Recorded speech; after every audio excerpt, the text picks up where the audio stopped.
Go ahead, cry about it. You'll never see that money again. Amanda's voice dripped with satisfaction through my phone speaker. Consider it payment for all the times you've made me look bad in front of the family. I gripped my coffee mug tightly, staring out my kitchen window at the early morning frost. My sister-in-law had always been spiteful, but this was different. This was calculated. How did you even access that account? I asked, keeping my voice steady despite the anger building inside me. She laughed, the sound sharp and cruel. Oh, please.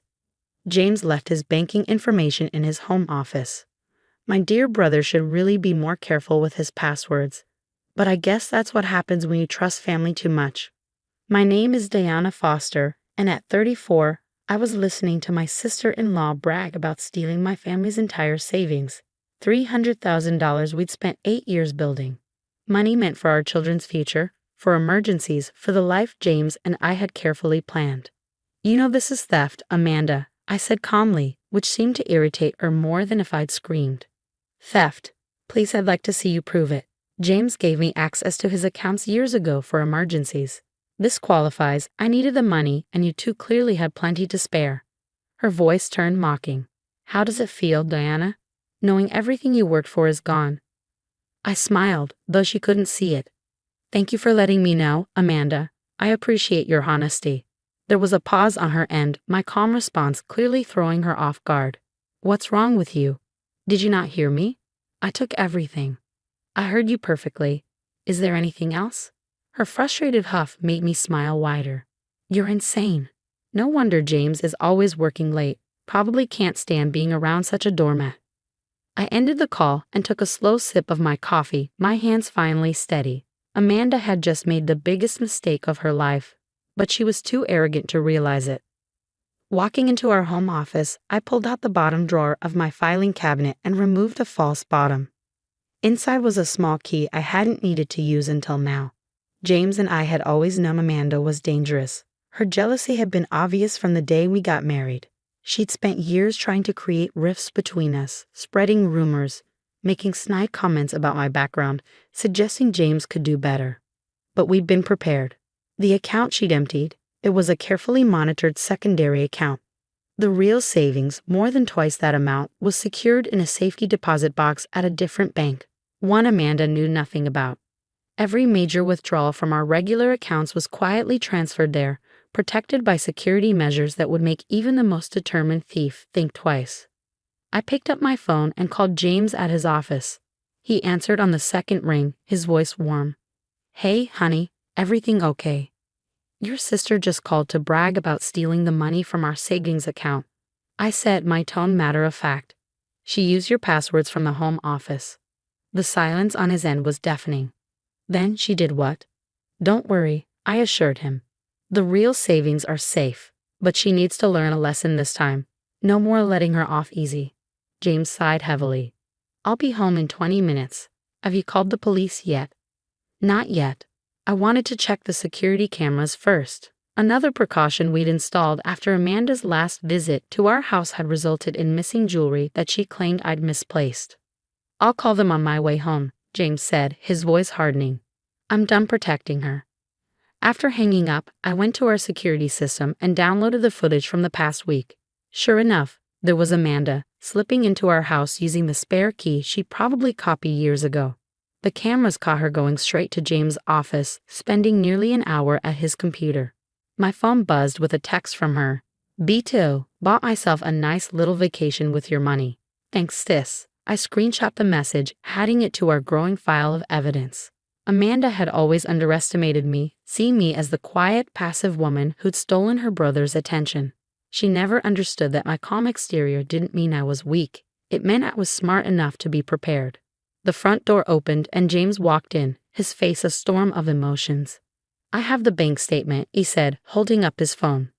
Multiple transfers to her account over the past 3 days. She didn't even try to hide it. I nodded, pulling out the safety deposit box key. We should go to the bank first, then the police station. She needs to understand that actions have consequences. James pulled me into a tight hug. I'm so sorry, he whispered.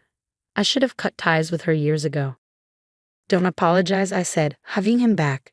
We knew this day might come. That's why we were ready. As we drove to the bank, my phone kept buzzing with more taunting messages from Amanda. Each one was automatically forwarded to our lawyer, more evidence of her gleeful confession to the theft. The bank manager, Mr. Thompson, greeted us personally. He'd helped us set up our security measures years ago, understanding our concerns about Amanda's potential interference. As we followed him to the safety deposit box room, I thought about all the times Amanda had mocked my paranoid attention to detail. "I don't understand how you can be so calm about this," James said as we waited for Mr. Thompson to return with our box. I squeezed his hand. "Because being angry won't solve anything. Besides," I smiled, "I think it's time your sister learned that the quiet ones are often the most prepared."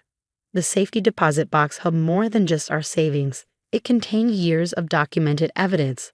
Every threatening message, every borrowed item that was never returned, every suspicious incident we carefully noted and filed away.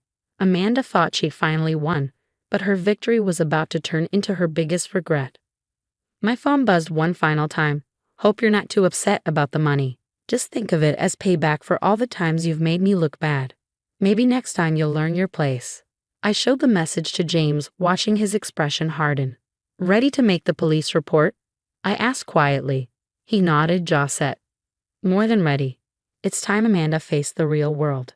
As we left the bank, our real savings secure and documentation in hand, I felt a strange sense of peace. Sometimes the best revenge isn't about getting even. It's about being prepared for the worst while hoping for the best. Amanda was about to learn that lesson the hard way. The police station was busy when we arrived, but Detective Sarah Martinez took one look at our documentation and immediately ushered us into a private room. As we laid out the evidence, security footage, bank statements, Amanda's gloating texts, and years of documented incidents, her expression grew increasingly serious. "This is remarkably thorough," she said, reviewing the timeline we compiled. "Most victims of financial theft don't have nearly this much documentation. You said this has been building for years?" James nodded, his voice tight. "Diana warned me early on that Amanda's behavior wasn't normal sibling rivalry. We started keeping records after she borrowed our wedding silver and claimed we gifted it to her." Detective Martinez raised an eyebrow. "And you've maintained this level of documentation since then?" "Every incident," I confirmed, pulling out my phone to show her the latest string of texts. Amanda's always been careful to keep her actions just below the threshold of serious legal consequences. Until now. As if on cue, my phone buzzed with another message from Amanda. "Just booked first-class tickets to the Maldives. Your savings account had such a nice cushion." "Don't worry, I'll send pictures." The detective's eyes narrowed as she read the message. She's not even attempting to hide it. This level of brazen theft, combined with the documented premeditation. She looked up at us. "We have more than enough to move forward with charges." James gripped my hand tightly. "What happens next?" "Given the amount stolen and the evidence of premeditation, we're looking at grand theft and unauthorized computer access charges. We'll move quickly to freeze her accounts, but she's probably already spent some of it," I finished quietly. Detective Martinez nodded. "Most likely. However, your documentation of her previous behaviors will help establish a pattern. This clearly wasn't a one-time impulse." As we left the station, James was unusually quiet. I knew this was hitting him hard. Despite everything, Amanda was still his sister. We just pulled into our driveway when his phone rang. It was their mother, Eleanor. "How dare you?" she screeched, loud enough that I could hear her from the passenger seat. "Amanda called me in tears. She said you're trying to have her arrested over a simple misunderstanding." James put the phone on speaker. "A misunderstanding? Mom, she stole $300,000 from us. She broke into our house, accessed our accounts without permission, and has spent the last several hours bragging about it. She said you gave her access to those accounts years ago. She needed the money for her new business venture. As her brother, you should be supporting her dreams." I couldn't help but laugh, which drew Eleanor's immediate ire. "This is all your fault," she snapped at me. "You've turned my son against his family. Amanda would never." "Never what?" I interrupted, my voice steel. "Never break into our house. Never steal from us. Never lie about it, because we have proof of all of those things." "Proof? What proof?" "Security cameras, Mom," James said warily. "Text messages, bank records, years of documented theft and manipulation. It's all going to the police. There was a long silence. You're bluffing, Eleanor finally said, but her voice wavered. Amanda said you couldn't prove anything. I pulled out my tablet and quickly emailed her one of the security clips. Check your inbox, Eleanor. That's your daughter using a copied key to enter our house last week.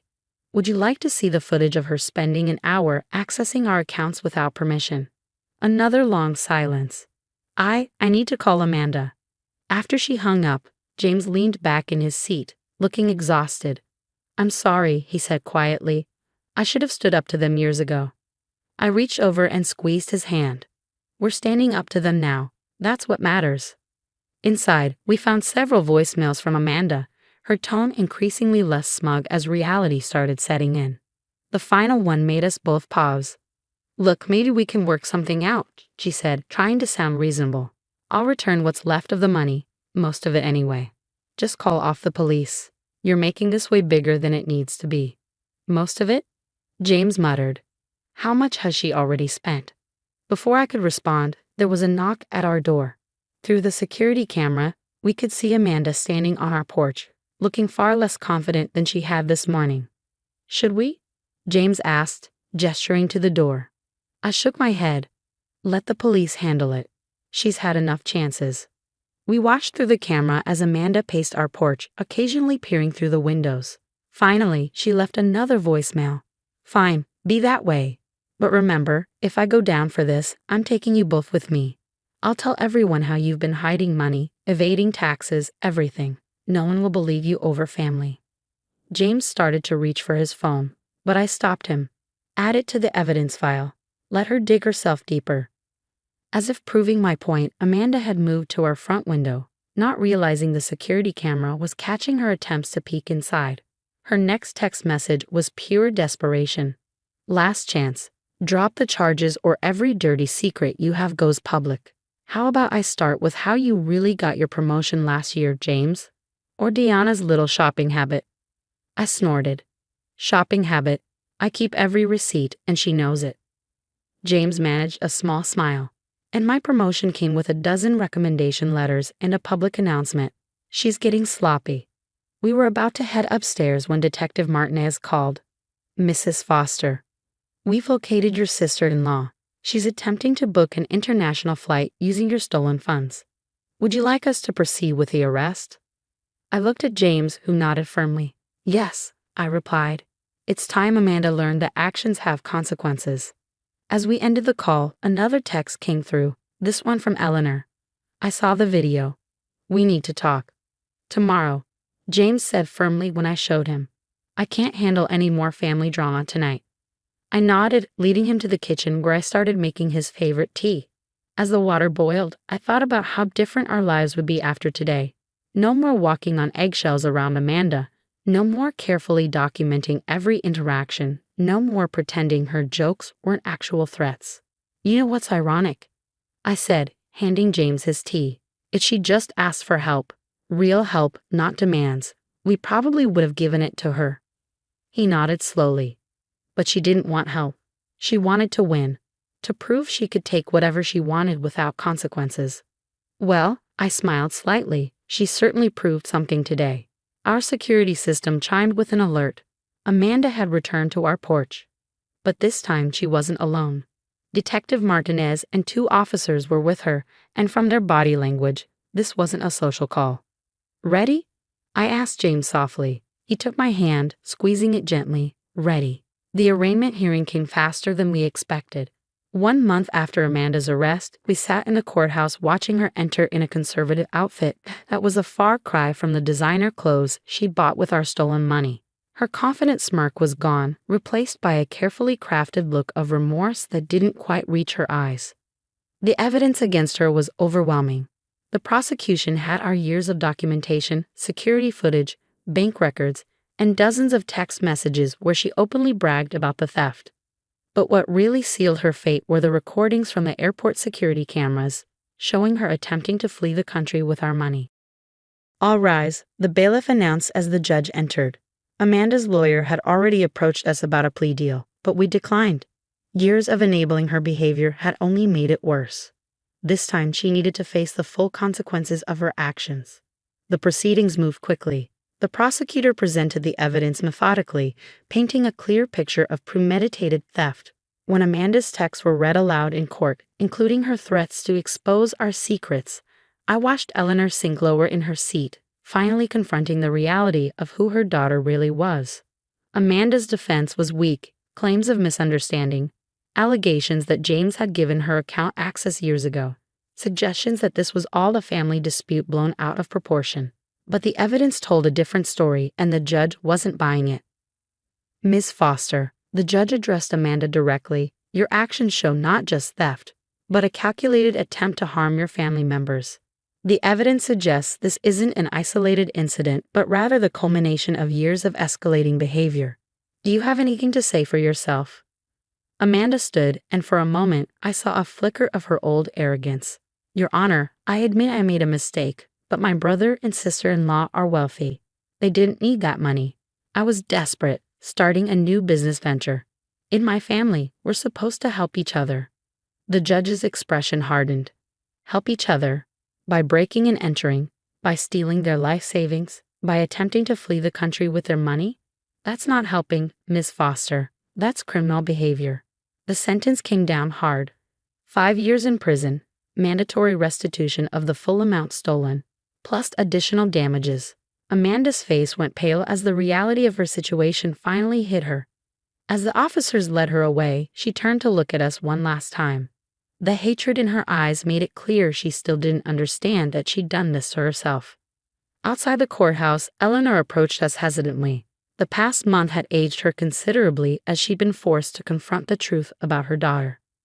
"I owe you both an apology," she said quietly. "I should have seen it sooner. All those times I defended her, made excuses. I helped create this." James hugged his mother, his voice gentle. "We all played a part, Mom. But it's over now. Amanda needs to learn there are consequences in life." As we drove home, I thought about the safety deposit box that had protected our real savings. "You know," I said to James, "we don't need to keep such careful records anymore. No more security cameras, no more documented incidents." He smiled, taking my hand. "Actually, I think we should keep some of it. Not because of Amanda, but because being prepared served us well. Besides," he squeezed my hand, "our kids should learn that protecting yourself isn't paranoid. It's smart." That evening, as we sat on our back porch watching the sunset, I received one final text from Amanda's old number, her last message before heading to prison. "I hope you're happy. You've ruined my life." I showed it to James, who shook his head sadly. "She still doesn't get it. She ruined her own life. We just refuse to let her ruin ours too." I deleted the message without responding. Our lives were moving forward. The money Amanda had managed to spend, about $50,000 on luxury items and travel bookings, would be repaid through her restitution. The rest was safe, just as it had always been. Eleanor started coming over for weekly dinners, our relationship slowly healing now that Amanda's toxic influence was gone. She marveled at our security system, our careful documentation, our attention to detail. "I used to think you were paranoid," she admitted one evening. "Now I realize you were just smarter than the rest of us." 6 months later, we received notice that Amanda's appeal had been denied. She would serve her full sentence. The same day, we got approved to adopt our first child, something we'd been working toward for years but had put on hold because of Amanda's instability. As we prepared the nursery, I found myself thinking about the lessons we'd learned. Sometimes the people closest to you can be the most dangerous. Sometimes staying calm and being prepared is better than getting angry. And sometimes the best revenge isn't revenge at all. It's living well and protecting what matters most. James found me in the nursery, looking at the security camera we'd installed. "Still keeping watch?" he asked, wrapping his arms around me. I leaned back against him, smiling. "Always. But now it's for all the right reasons." Our story wasn't about winning or losing anymore. It was about building a safe, happy life, something Amanda had never understood. In trying to destroy us, she'd only made us stronger, wiser, and more certain of what really mattered. That night, as we looked through adoption paperwork, I realized that sometimes the worst things people do to us lead us to build something better. Amanda had tried to take everything from us, but in the end, she'd only succeeded in showing us exactly who we could trust and how strong we could be together.